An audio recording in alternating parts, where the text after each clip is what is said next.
বেশ অনেক দিন হয়ে গেছে তোমাদের সাথে কোনো রেসিপি শেয়ার করিনি, তো ভাবলাম যে আজ কিছু একটা রেসিপি শেয়ার করা যাক। তো হ্যাঁ, এই যে রেসিপিটা আমি তৈরি করেছি এটা কিন্তু সকালে চা খেতে খেতেই ভেবে নিচ্ছিলাম যে আজকে এটা করব। তো কি করছি সেটা দেখতে থাকো। এই যে মোটামুটি দেখতেই পাচ্ছ, একদম স্টার্টিং থেকে শুরু করছি। তো এইগুলো ছাড়িয়ে নিয়েছি, এবার কিন্তু এগুলোকে ছোট ছোট করে কেটে নেব, তারপর কিন্তু গ্রাইন্ডারে গ্রাইন্ড করে নেব। হ্যাঁ, এর সাথে কিন্তু আমি অ্যাড করব গোলমরিচ।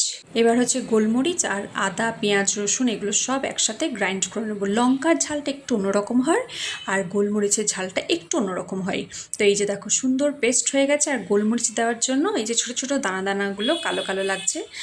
তো এই যে মাংস আমার রেডি হয়ে গেছে, ভালোভাবে কিন্তু ধুয়ে নিয়েছি চিকেনটা। আর চিকেনটা মোটামুটি 800 এরকম আছে। এবার কিন্তু চিকেনের সাথে পেস্টটা দিয়ে ভালোভাবে মেখে নেব। আর ভালোভাবে কিন্তু মাখতে হবে, এবং 8 ঘন্টা মোটামুটি রেখে দিয়েছিলাম আমি। আর তারপরে কিন্তু এই টক দইটাও অ্যাড করেছিলাম। এটা কিন্তু মা বাড়িতেই পাতে রোজ। আর দেখো কি সুন্দর না দেখতে লাগছে, 1 চামচে কিন্তু কেটে গেল। হ্যাঁ, ওটা একটু বড় চামচ ছিল, তো ওই জন্যে পরিমাণটা তোমরা তোমাদের নিজেদের মতো নেবে, যেভাবে নিতে চাও আর কি। দেখতে পাচ্ছ চামচটা কিন্তু অনেকটাই বড়। তো এটাও কিন্তু ভালোভাবে আমি মেখে এবার ঢাকা দিয়ে রেখে দিয়েছিলাম 8 ঘন্টার মতো। দেখো আমি কড়াই চাপিয়ে দিয়েছি, এখানে কিন্তু একটু তেল নেই, এটা হচ্ছে সামান্য একটু জল ছিল। আর এই যে আমি চিকেনটা দিয়ে দিয়েছি, এখানে কিন্তু হলুদ ফার্স্টে অ্যাড করিনি, তারপরে একটু হলুদ দিলাম। কেন কি একদমই তেল নেই, হলুদ নেই, তো রঙটা একটু কেমন লাগছিল, তো সেই কারণে একটু হলুদ দিলাম আর একটু লবণ দিলাম। আর পরিমাণ মতো একটু চিনি দেবে, যারা চিনি খেতে পছন্দ করো, একটু না দিলে একটু কেমন লাগে।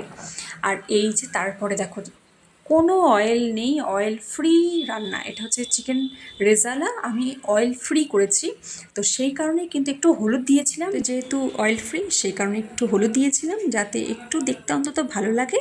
তো হ্যাঁ, যারা চিকেন লাভার, চিকেন খেতে ভীষণ পছন্দ করো অথচ হেলদি খেতে চাও, হেলদি খেতে পছন্দ করো, এটা আমার ভাইয়ের ভীষণ ভালো লেগেছে। কারণ ও হচ্ছে চিকেন লাভার এবং ও অয়েল খুব কম পরিমাণে খেতে চায়, মশলা একটু কম পরিমাণে খেতে চায়। তো সেই কারণে আমি বলবো অবশ্যই একবার ট্রাই করো। যারা অয়েল ফ্রি খেতে পছন্দ করো তাদের জন্য এই রেসিপিটা ভীষণ ভালো। তো কেমন লাগলো সেটা অবশ্যই জানিও। আর আমি বলবো অন্তত একবার হলেও ট্রাই করো যে কেমন খেতে লাগছে। তো হ্যাঁ, অবশ্যই জানিও কেমন লাগলো ভিডিওটা।